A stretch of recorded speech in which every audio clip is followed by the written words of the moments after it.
Dear students, जैसा कि आपका आज लेक्चर नंबर 14 ईवीएस का है। हमने लेक्चर नंबर 13 में आपको वाटर पोल्यूशन का कुछ पार्ट्स पढ़ाया था। जैसा कि हमने वाटर पोल्यूशन बताया था कि वाटर पोल्यूशन क्या होता है, आपने डिटेल में पढ़ा था। उसके सोर्स यानी कि स्रोत क्या होते हैं, वो सारा आपने लेक्चर नंबर 13 में पढ़ा था। अब जो आपका आज लेक्चर नंबर जो है वो 14 है। तो 14 में आपको पढ़ना है कि जल प्रदूषण के कारण और निवारण, कि क्या कारण है कि जिससे जल प्रदूषण होता है और उसके क्या कारण है जिससे कि उसे रोका जा सकता है, और क्या का यानी कि जल प्रदूषण के कारण कौन कौन सी बीमारियां होती हैं। बीमारियां होना, या हम कह सकते हैं कि जल प्रदूषित का ह्यूमन पर क्या इफेक्ट पड़ता है। तो हम आपको इसमें लिखा हुआ है कि भारत में जल प्रदूषण के बढ़ते स्तर के मुख्य कारण निम्न हैं। कई कारण होते हैं जिसके कारण जो है जल प्रदूषण बढ़ रहा है, उसका जो लेवल है वो बढ़ रहा है। तो पहला है आपका औद्योगिक कूड़ा। जैसे कि औद्योगिक जो फैक्ट्रियां जैसे बोलते हैं, औद्योगिक जो कारखाने वगैरह जो लगे होते हैं, वहाँ का जो कूड़ा या करकट है, अगर उसे पानी में बहा दिया जाए, अगर पानी में बहा दिया गया तो उससे वह जल दूषित हो जाएगा और उसी को हम जल प्रदूषित कहेंगे। औद्योगिक कूड़े का तात्पर्य है जैसा कि कारखानों में बनने वाले कपड़ा, कारखानों में इकट्ठा होने वाला जो केमिकल वगैरह है, या जो खराब टाइप का सीड वगैरह है, या उस कई टाइप की जो मेडिसिन वगैरह हैं, एक्सपायरिंग मेडिसिन है, वो अगर हमने वाटर वगैरह में फेंक दी तब भी हमारा जो वाटर होगा वो दूषित हो जाता है। अब है हमारा कृषि क्षेत्र में अनुचित गतिविधियां। जैसा कि हमने एग्रीकल्चर जो हमारा जो होता है, कृषि क्षेत्र होता है, कृषि कहते हैं जिसे, अगर उसमें हम डीडीटी वगैरह कई केमिकल लगाते हैं, कई तरीके की जो यानी कीटनाशक दवाइयों का यूज करते हैं, उन दवाइयों का यूज करने के बाद अगर वो वाटर यानी किसी तालाब या नदियों में पहुंच जाता है, जिससे कि वो पानी दूषित हो जाता है। तो हमें जो उचित जो गतिविधियां होनी चाहिए, अगर हमने अनुचित गतिविधियां करी तो समझ लीजिए हमारा वाटर जो दूषित हो जाता। तो कृषि में हमें कभी कई यानी हानिकारक दवाइयों का यूज करते हैं, जैसा कि छोटे छोटे जो घास वगैरह है उसको ख़त्म करने के लिए, या कभी कभी उन पे जो प्लांट वगैरह होते हैं उन पर फ्रूट वगैरह है या उनकी जो ग्रोथ नहीं होती है उनके छिड़काव के लिए, जैसे गुलाब है उनकी जो ग्रोथ के लिए, या पपीता है या केला है, कई तरह के जो प्लांट होते हैं उनकी ग्रोथ के जो फ्रूट वगैरह है, जैसे आम वगैरह है, या गेहूं है, या जो धान की खेती है, या बाजरे की खेती है, मक्का की खेती है, या मिर्च की खेती है, उसमें कई तरह के यानी केमिकल यूज़ किए जाते हैं, जैसे डीएपी वगैरह है, या 2,4-D है। जितने भी जो हार्मोन वगैरह यूज़ होते हैं वो भी सारे इसी लेवल में आते हैं। अब इसमें दिया है कि मैदानी इलाकों में बहने वाली नदियों के पानी की गुणवत्ता में कमी। जैसा कि आपका जो समतल जो भूमि होती है, वहाँ पर जो नदियाँ वगैरह हैं, वहाँ जहाँ पर ये नदियाँ बहती हैं, वहाँ अगर उसके जो पानी की जो क्वालिटी है, उसकी जो क्वांटिटी बीओडी और सीओडी है, उसमें अगर कमी जो आती है, तब हम समझ लीजिए कि उसका जो पानी, नदियों का पानी कैसा है, दूषित। अगर वो पानी दूषित हो जाता है उसे हम जल प्रदूषण कहते हैं। फिर हमारा सामाजिक और धार्मिक रीति रिवाज, जैसे पानी में शव को बहाने, नहाने, कचरा फेंकने आदि से होता है। सामाजिक का इसमें ह्यूमन आता है, मनुष्य आते हैं, हम एक दूसरे इंसान सभी आते हैं। जो धार्मिक जो रीति रिवाज है, जैसे हिंदू रीति रिवाज अलग होता है, मुस्लिम रीति रिवाज अलग होता है, उसके अगर बेस से देखा जाए तो जैसा कि हिंदू रीति रिवाज में पानी के शव को या उसके मतलब जो एसेस वगैरह हैं या कुछ पार्ट्स तो जो होते हैं वो गंगा वगैरह में, नदियों में मतलब उसे बहा देते हैं। या कभी कभी देखा है कि मतलब जो ह्यूमन वगैरह होते हैं, मनुष्य जो होता है, इंसान जो होते हैं, आप लोग या और लोग या सभी लोग, कि हम मतलब यानी कचरा जो होता है वो पानी में फेंक देते हैं, जिससे कि वो पानी कैसा हो जाता है, दूषित हो जाता है। तो जल के दूषित होने के कई कारण हैं, जैसा कि मैंने अभी बताया था। फिर है आपका जहाज़ों से होने वाले तेल का रिसाव। जैसे कि अगर आपका जो समुद्र है उसमें जो जहाज चलते हैं उसमें अगर उनका तेल का रिसाव हो रहा है, जिससे कि जो पानी वो है दूषित हो जाता है। अगर दूषित हो जाता है तो वो पानी मतलब ह्यूमन के लिए या मछलियों के लिए या एनिमल्स के लिए बहुत ज़्यादा नुकसानदायक होता है। तो इसमें हम अभी आपको ये पढ़ा रहे हैं कि क्या कारण हैं जिससे कि जो जल प्रदूषण उसका लेवल बढ़ता जा रहा है। तो इसमें कुछ थोड़ा पॉइंट है वो हम आपको और क्लियर करते हैं इसमें।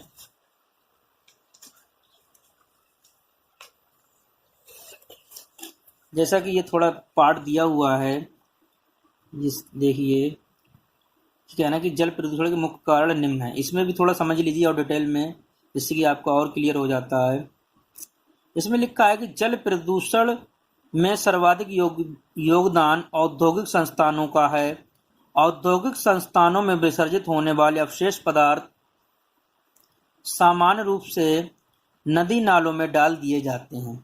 जैसा कि मैंने अभी बताया था कि औद्योगिक कूड़ा करकट है, जो बड़े बड़े फैक्ट्री या कारखाने होते हैं, तो जो उसके जो बाहर जो मतलब नदी नाले या मतलब जो बहुत बड़े बड़े नाले होते हैं, तो होता क्या है कि सामान्य रूप से नदी नालों में उस कूड़े करकट को डाल देते हैं। इससे जल प्रदूषित हो जाता है। और लिखा है कि व्यवहार में देखा गया है, जैसे कि ये लिखा हुआ है कि व्यवहार में देखा गया है कि प्राय बड़े नगर में चमड़े के कारखाने, कि जो बड़े बड़े जो सिटी होते हैं, नगर होते हैं, उनमें चमड़े के कारखाने जो लेदर वगैरह जैसे बोलते हैं हम, चीनी मिले जैसे उत्तराखंड वगैरह में, या शराब तथा अल्कोहल के कारखाने, कागज मिले आदि असंख्य उद्योग हैं। जो बड़े बड़े नगर होते हैं जैसे उत्तराखंड वगैरह है, उसमें कई मतलब फैक्ट्रीज वगैरह हैं, औद्योगिक कारखाने हैं, तो कागज की जो मिलें वगैरह आदि असंख्य होते हैं, तथा ये सभी उद्योग प्रत्यक्ष तथा अप्रत्यक्ष रूप से जल प्रदूषण में वृद्धि करते हैं। होता क्या है कि वहाँ पर जब औद्योगिक जो एरिया होगी, वहाँ पर जो कारखाने होंगे, जो फैक्ट्रीज वगैरह होंगी, तो वहाँ पर अगर ये चीज़ें बनती हैं, चमड़े वगैरह की जो मटेरियल तैयार होता है, या चीनी वगैरह जो बनती है, या शराब अल्कोहल वगैरह बनता है, या कागज़ वगैरह बनते हैं, तो वहाँ पर कुछ ना कुछ जो खराब मटेरियल होगा वो बच जाता है, जिससे कि उसे नाले वगैरह में बहा देते हैं या कहीं नदियों वगैरह में उसे फेंक देते हैं, जिससे कि वो कचरा वगैरह जो है वो कभी कहीं ना कहीं मतलब यानी कि जल को दूषित कर देता है, जिससे कि हम वाटर पोल्यूशन हो जाता है, यानी जल प्रदूषित हो जाता है। वही मतलब यानी जल प्रदूषित अगर कोई यूज़ करता है तो उसको उसका नुकसान होता है। तो ये क्या करते हैं, जितने भी मतलब यानी बड़े बड़े कारखाने हैं, कागज़ की मिलें वगैरह, ये डायरेक्ट या इनडायरेक्ट रूप से जल प्रदूषण में वृद्धि करते हैं, यानी कि प्रदूषण जो लेवल है उसको बढ़ा देते हैं। बड़े बड़े नगर, तो छोटे छोटे नगर होते हैं, उनमें फैक्ट्री जिसमें नहीं होती, वहाँ का जो पानी है वहाँ दूषित नहीं हो। जैसे का दिल्ली है, दिल्ली का पानी कितना दूषित हो चुका है कि जो वहाँ के जो नाले वगैरह हैं, वहाँ कई तरह के कचड़े वगैरह जो लोग फेंक देते हैं, फिर उसका जो फिल्टर होता है उसके बाद पानी यूज़ होता है। तो जहाँ पर भी मतलब जितने भी फैक्ट्रीज वगैरह जहाँ ज़्यादा होती हैं, औद्योगिक जितना एरिया ज़्यादा होता है, वहाँ पर कूड़ा करकट और जो मल वगैरह वो ज़्यादा होता है। फिर आपका सेकंड पॉइंट इसमें थोड़ा है कि नगरीय के परिणाम भी जल प्रदूषण में वृद्धि करते हैं। नगरीकरण के परिणाम स्वरूप भी जल प्रदूषण में वृद्धि करते हैं। तो नगरीय की जो मतलब यानी हमने बताया था कि जहाँ जो नगर जो सिटीज़ होगा, बड़ा होगा, वहाँ पर जो एरिया के हिसाब से जो जनसंख्या होगी वो ज़्यादा होगी। तो जब जनसंख्या ज़्यादा होगी तो वहाँ जो कूड़ा करकट वगैरह है वहाँ रहने की प्रॉब्लम होती, तो वहाँ बड़े बड़े नाले बना दिए जाते हैं, तो नालों में कूड़ा वगैरह लोग फेंक देते हैं, जिससे कि वो प्रदूषित हो जाता है। इसमें लिखा है सेकंड पॉइंट कि नगरीकरण के परिणाम स्वरूप भी जल प्रदूषण में वृद्धि होती है। नगरीय क्षेत्रों में अधिक जनसंख्या के कारण जल मल की अव्यवस्था तथा अधिक कूड़ा एकत्र होने के कारण उसे प्राय जल स्रोतों में बहा दिया जाता। इस प्रचलन के कारण जल प्रदूषण में नियंत्रित वृद्धि हो रही है। क्या हो रहा है, जैसे बड़े बड़े नगर जो होते हैं वहाँ की जो जनसंख्या ज़्यादा है, तो वहाँ जो कूड़ा करकट जो इकट्ठा हो जाता है, तो वहाँ अगर कूड़ा करकट इकट्ठा हुआ, बाहर सप्लाई नहीं हो पाता है, तो वो जल पानी में बहा देते, जिससे कि वो पानी क्या हो जाता है, दूषित हो जाता है। हमें मतलब यानी क्वेश्चन अगर लॉन्ग क्वेश्चन आता है कि जल प्रदूषण क्या है, इसके क्या कारण है, तो आप थोड़ा डिटेल में अपनी लैंग्वेज में भी ले सकते हैं, जैसा कि मैंने अभी समझा दिया है। बहुत ही सिंपली है, इसमें कोई ज़्यादा वो नहीं है। कुछ पॉइंट होते हैं जो हमें, जिसकी जैसे डिजीज़ वगैरह हैं, कौन सी इससे बीमारियां होती हैं, इसका क्या ह्यूमन पे इफेक्ट पड़ता है, तो ह्यूमन पर भी यही जो मतलब हम जो पढ़ा रहे हैं इससे थोड़ा रिलेटेड होता है, जो ह्यूमन पे इफेक्ट पड़ता है। जैसे कि हमने लिखा है, इसमें दिया हुआ है पॉइंट 3 में कि हमारे देश में धार्मिक सामाजिक मान्यताओं के कारण, मैंने अभी पॉइंट पढ़ाया भी था, इसमें लिखा है कि हमारे देश में धार्मिक सामाजिक मान्यताओं के कारण मृत व्यक्तियों के शवों, जैसे ये लिखा है शवों, अस्थियों तथा राख आदि को नदियों में विसर्जित कर दिया जाता है।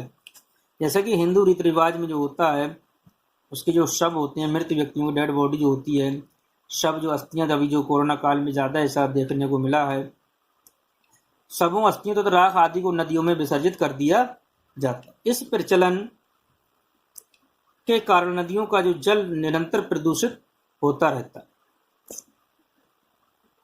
जो रीति रिवाज है उसे निभाना होता है, लेकिन उससे होता क्या है कि जो जल है, जो वाटर लेवल है, उसका जो दूषित का है वो बढ़ जाता है। अगला पॉइंट है, इसमें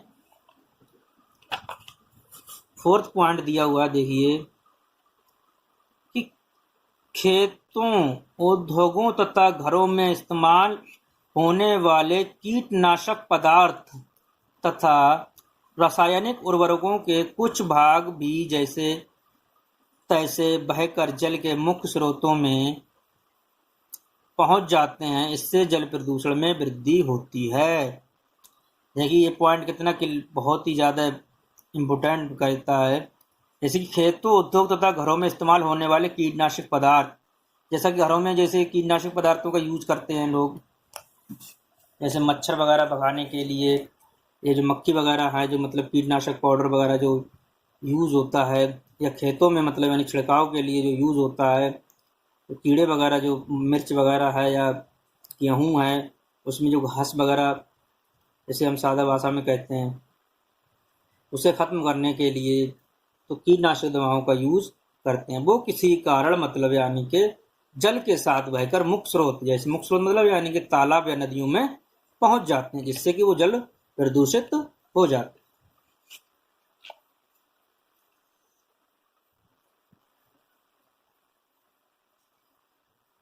इसमें अगला पॉइंट 5 है कि घरों में इस्तेमाल होने वाले साबुन, शैम्पू, डिटर्जेंट, फिनाइल तथा अन्य विजातीय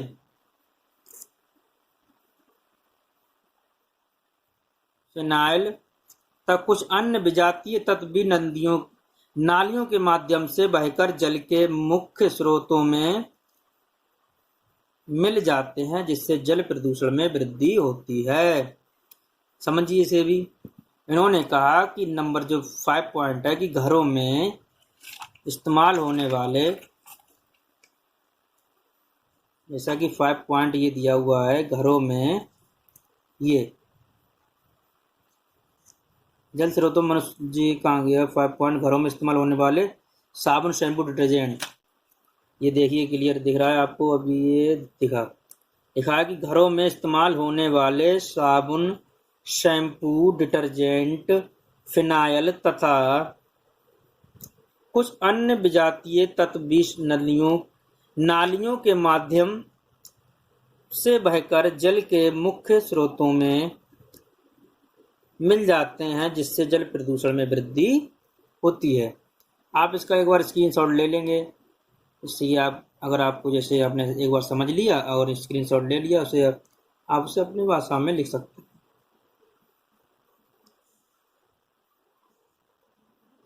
तो इसमें दिया हुआ जैसा कि घरों में यूज़ होता है, जैसे शैम्पू वगैरह, साबुन वगैरह, जो डिटर्जेंट जो है, या नहाने का साबुन जिसे बोलते हैं, या कपड़े धोने का साबुन जो होता है, शैम्पू वगैरह जो कई टाइप के होते हैं हानिकारक, जो सभी मतलब यानी क्या होते हैं, सभी मतलब केमिकल से बने हुए होते हैं। इनका यूज़ करने के बाद जो वाटर जो नलियों के थ्रू मतलब यानी कि जाकर बड़े स्रोत यानी कि तालाबों या नदियों में पहुंच जाता है, जिससे कि वो वाटर फिर दूषित हो जाता है। तो आप ये सभी जानते हैं, ये तो बहुत ही सिंपली पॉइंट है। अगला है, इसमें 6 पॉइंट है, जैसे जल स्रोतों में मनुष्य एवं पशुओं के स्नान करने तथा कपड़े आदि धोने से भी जल प्रदूषण होता है। हाँ, देखिए ये पॉइंट अगला बहुत ही सिंपली पॉइंट है। इसमें दिया है कि जल स्रोतों में मनुष्य एवं पशुओं के स्नान करने, जैसा कि आपने देखा होगा, जो ग्रामीण जो एरिया होती है, वहाँ पर आपने देखा होगा जो जानवर वगैरह जो उनका जो जानवर वगैरह का पालन होता है, तो वहाँ जो तालाब या नदियों के तालाबों वगैरह जो नदियाँ होती हैं, उनमें क्या करते हैं, वो लोग जानवरों को पानी पिलाते हैं, उसी का पानी पिलाते हैं और उसी में उनको स्नान कराते हैं, जैसा कि नहलाते हैं। 1 मिनट क्लियर। ये देखिए इसमें लिखा हुआ है, फिर समझिए एक बार।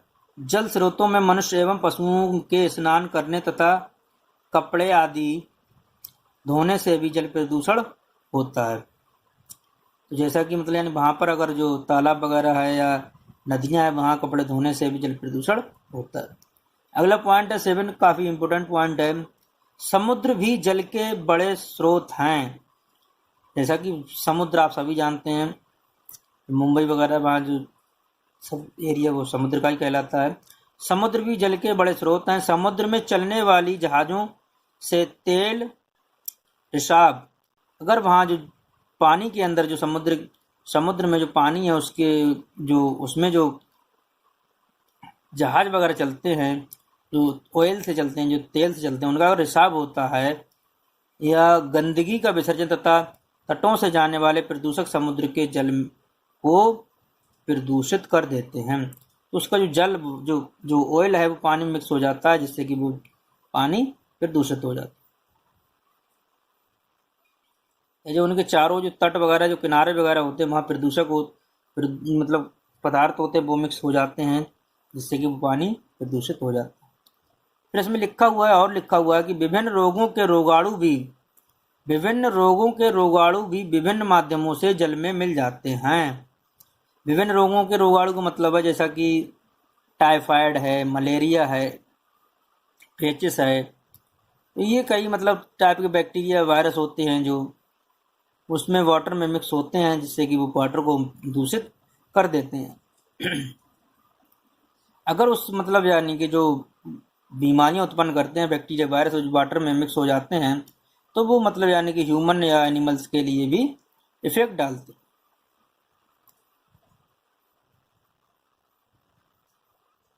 फिर दिया है इसमें कि जल प्रदूषण का नियंत्रण कैसे होता है, वाटर पोल्यूशन को हम कंट्रोल कैसे करेंगे।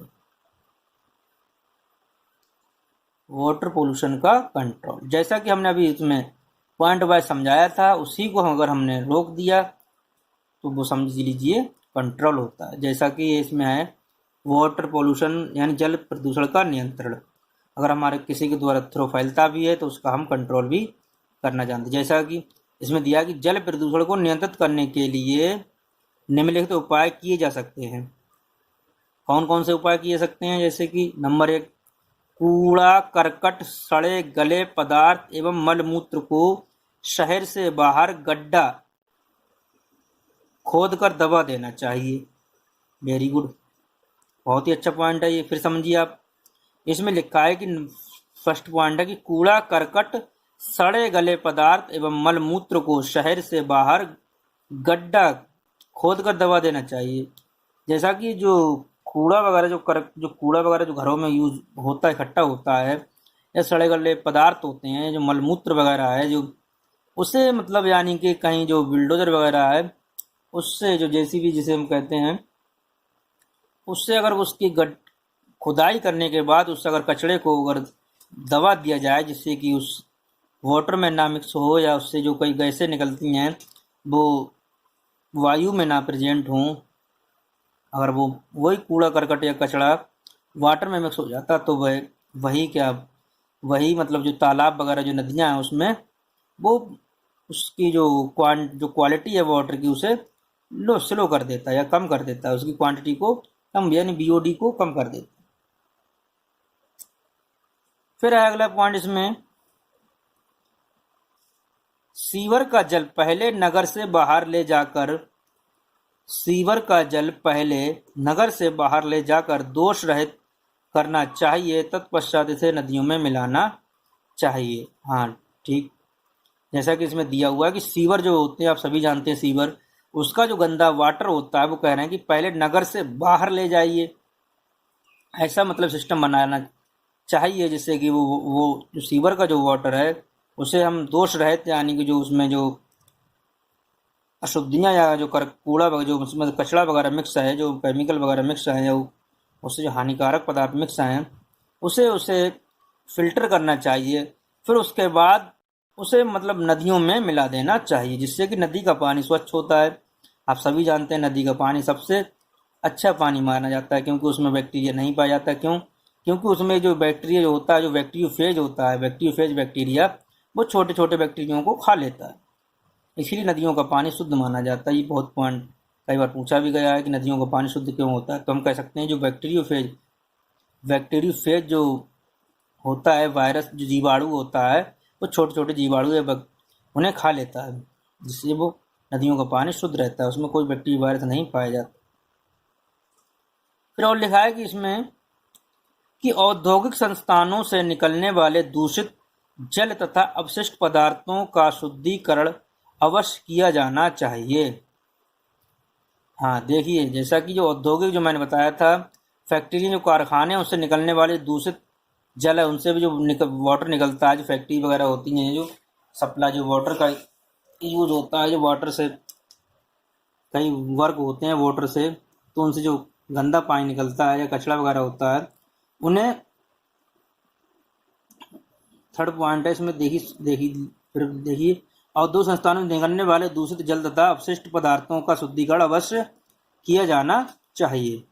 उनका जो शुद्धिकरण होता है, प्यूरिफिकेशन, उन्हें अब जरूर करना चाहिए। फिर अगला पॉइंट है कि विभिन्न प्रदूषकों को समुद्री जल में मिलने से रोकना चाहिए। हाँ, जो कई टाइप के जो मतलब पोल्यूटेंट होते हैं, प्रदूषक होते हैं, जो वाटर सी है उसमें नहीं मिलना चाहिए। अगर वाटर से ही मिलते हैं तो वाटर जो है जो सी में जो समुद्र मिल जाता है उसका ही यूज़ जो मतलब हेडपम्प या समर वगैरह या जो ट्यूबवेल वगैरह जो हैं उनके थ्रू जो हम यूज़ करते हैं। फिर अच्छा, इसमें अगला पॉइंट है, अभी उसके जो नियंत्रण चल रहे हैं, कंट्रोल चल रही है कि वाटर पोल्यूशन को कैसे कंट्रोल किया सकता है। फिर दिया हुआ है कि विभिन्न प्रदूषकों समुद्री जल में मिलने से रोकना चाहिए। अगला पॉइंट है फिफ्थ, समुद्र के जल में परमाणु विस्फोट एवं परीक्षण नहीं किए जाने चाहिए। हाँ, ये देखो अगला कितना इम्पोर्टेंट पॉइंट है कि जो परमाणु विस्फोट वगैरह जो होते हैं, जो टेस्ट किए जाते हैं, उनकी जो वो किस में किए जाते हैं, वाटर में, समुद्र के जल में, कि उसकी जो कैपेसिटी क्या है। अगर हमने उसे परमाणु जो विस्फोट है उसका यूज अगर हमने ऐसे ही कर दिया, यानी समतल भूमि में या कर दिया, तो हो सकता है वहाँ की जो ज़मीन वगैरह है वो फट जाएगी और वहाँ रहने वाले जो इंसान या जानवर हैं वो मर जाएंगे। इसलिए मतलब यानी क्या करते हैं, वो वाटर में करते हैं, जिससे कि वो वाटर में मिक्स हो जाता है, उसकी जो कैपेसिटी वो पता चल जाती है कि कितना खतरनाक यानी कि जो विस्फोटक हुआ है उसकी क्या क्वालिटी है और कितना उसका किस लेवल तक यूज कर सकते हैं। इसमें लिखा हुआ है कि समुद्र के जल में विस्फोट, परमाणु विस्फोट एवं परीक्षण नहीं, टेस्ट नहीं किए जाने चाहिए। Very good. फिर अगला पॉइंट है 6, यानी कि झीलों तालाबों आदि में शैवाल जैसे जलीय पौधे उगाए जाने चाहिए ताकि जल को शुद्ध रखा जा सके। हाँ, अब देखिए इसमें इसमें लिखा है कि झीलों तालाबों आदि में शैवाल जैसे जलीय पौधे उगाए जाना चाहिए ताकि जल को शुद्ध रखा जाए। तो जो प्लांट होता है, जो एल्गी जिसे हम काई कहते हैं, शैवाल, तो जो प्लांट होते हैं वो उसमें वाटर में जो उसे दूषित नहीं होने देते हैं, इसलिए हमें क्या करना चाहिए, उसे उगाना चाहिए। फिर अगला पॉइंट है इसी का 7 की मृत जीव तथा चिता की राख एवं अवशेष नदियों में नहीं डालने चाहिए। जो कि जो मृत जीव होते हैं, जैसे कि जानवर वगैरह अगर कोई मर जाता है, जैसे कि छोटा मोटा जानवर अगर मर जाता है तो उसे हम क्या करते हैं, नदियों में डाल देते हैं। क्यों समतल जगह पे जो जिसकी जो ज़मीन वगैरह होती है उसमें नहीं डालने देते हैं, तो हम क्या करते हैं, नदियों में तालाबों से फेंक देते हैं, जिससे कि अगर हमने उसे फेंक दिया तो उसकी जो डेड बॉडी है सड़ने के बाद उससे वाटर को ख़राब कर देगी, यानी कि दूषित कर देगी। तो इसमें ये पॉइंट लिखा हुआ है कंट्रोल में कि मृत जीव तथा चिता की राख एवं जैसे चिता, जैसे कि मतलब कोई किसी डेड बॉडी है उसे जो उसका अंतिम संस्कार करते हैं, उसके बाद जो उसका जो एचेस यानी राख होती है उसे भी नदियों में नहीं बहाना चाहिए, जैसा कि एक रीति रिवाज के अनुसार सही माना जाता है। बट लेकिन अगर हम दूषित वाटर को कंट्रोलिंग और देखा जाए तो ऐसा नहीं करना चाहिए। इसमें ये पॉइंट क्लियर हुआ कि मृत जीव तथा चिता की राख एवं अवशेष नदियों में नहीं डालने चाहिए। कंट्रोलिंग हो गई, और लेकिन इसमें हम थोड़ा और आपको पढ़ा रहे हैं कि इसमें जो भारत में जो है तकरीबन इसका जो कितना % प्रदूषित है और क्या क्या इससे मतलब यानी कुछ बीमारियां भी होती हैं, वो भी हम थोड़ा आपको डिटेल में थोड़ा समझाएंगे इसी लेक्चर में, देखिएगा।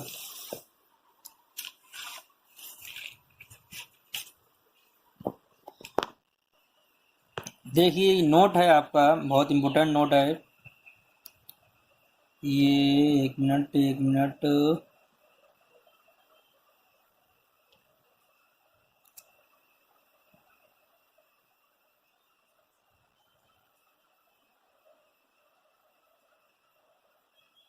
समझ लीजिए। अगर आप एक बार अगर क्लियर होता है तो स्क्रीनशॉट ले लीजिएगा इसका, फिर आपको मैं आपको वॉइस के थ्रू समझा रहा हूँ।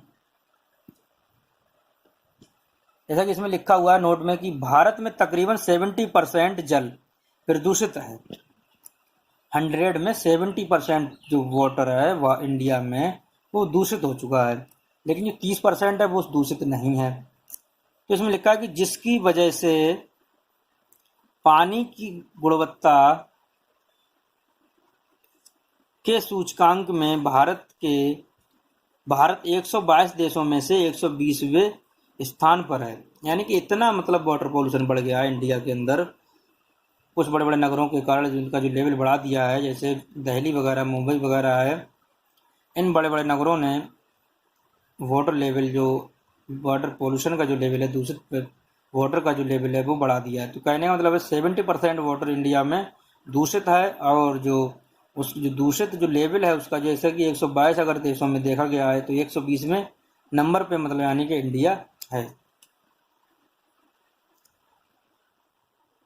क्योंकि जो इंडिया की जो जनसंख्या है वो ज़्यादा है, एरिया के हिसाब से बहुत ज़्यादा, मतलब यानी कि जो मनुष्य रह रहे हैं तो उनसे अगर जो रह रहे हैं तो उनके लिए जो मतलब जो वर्क होगा या जो उनसे जो खर्चा वगैरह होगा, जो गंदगी वगैरह जो कूड़ा करकट इकट्ठा होगा ज़्यादा होगा, केमिकल का यूज़ ज़्यादा होगा, जिससे कि वो वाटर ज़्यादा होगा। अगर फैसिलिटी ज़्यादा नहीं है तो उससे वाटर पॉल्यूशन होने की संभावना ज़्यादा रहती है। इसमें लिखा है कि जल प्रदूषण के कारण होने वाली कुछ बीमारियां भी होती हैं, जैसा कि दूषित वाटर अगर हमने पिया, उसका यूज़ किया, तो हमारे लिए लूज मोशन, आप सभी जानते हैं लूज मोशन क्या होता है। लूज मोशन हो सकता है, डायरिया हो सकती है, डिसेंट्री, यानी डिसेंट्री कहते हैं मुझे, जैसे पेचिस कह सकते हैं, जैसे पोटी के साथ ब्लड आना। कभी कभी आपने देखा है कि टॉयलेट आप जाते हैं तो उसमें ब्लड वगैरह आता है, 40 के साथ उसे हम डिसेंट्री कहते हैं। दूषित वाटर के कारण उल्टियाँ भी आती हैं। अगर दूषित पानी है, अगर आपका वाटर पोल्यूटेड वाटर है, तो उसे आपको जो बीमारी टाइफाइड जिसे हम कहते हैं, साल्मोनेला टाइफी जो बैक्टीरिया होता है उसके कारण होता है। ये बीमारियां हैं लूज मोशन, डायरिया, डिसेंट्री, उल्टियाँ आना, टाइफाइड जैसी बीमारियां, जो खतरनाक बीमारियां हैं। इसमें कुछ बीमारियां और भी हैं, जैसे कि इटाई, ये कैडमियम के कारण होता है। अगर वाटर के अंदर जो कैडमियम जो धातु होती है उसके कारण ये इटाई रोग होता है। कुछ इसमें और रोग भी हैं, थोड़ा देखिए। मिनीमाटा रोग, मिनीमाटा डिजीज, ये 1 नंबर में बहुत आता है, ऑब्जेक्टिव में बहुत आता है। ये तीनों डिजीज बहुत वेरी वेरी इंपॉर्टेंट हैं। पूछ लेता है कि वो कैडमियम के कारण कौन सी जो डिजीज होती है, तो इटाई रोग यानी कि इटाई बीमारी होती है, CD यानी कैडमियम। फिर आपका मिनीमाटा रोग किसके कारण होता है, तो मरकरी यानी Hg या पारा कह सकते हैं। फिर आपका ब्लू बेबी सिंड्रोम, क्वेश्चन पूछता है कि ब्लू बेबी सिंड्रोम किसके कारण होता है, तो हम कह सकते हैं कि नाइट्रेट के कारण होता है, जो ब्लड में जाकर घुल जाती है। ये 3 जो इम्पोर्टेंट हमने इटाई और मिनीमाटा और ब्लू बेबी सिंड्रोम बताए थे। किस कारण होते हैं, इटाई रोग होता है कैडमियम के कारण, मिनीमाटा रोग होता है मरकरी यानी Hg के कारण, और जो ब्लू बेबी सिंड्रोम वो नाइट्रेट के कारण होता है। तो आपका लेक्चर नंबर 14 में आपका क्लियर हुआ वाटर पॉल्यूशन की इसके क्या कारण थे, क्या निवारण थे, और इसका ह्यूमन पर क्या इफेक्ट पड़ा, और कौन कौन सी बीमारियां बन रही थी, उत्पन्न हो रही थी। तो आपका ये वाटर पॉल्यूशन लेक्चर नंबर 13 और 14 में आपका क्लियर हुआ।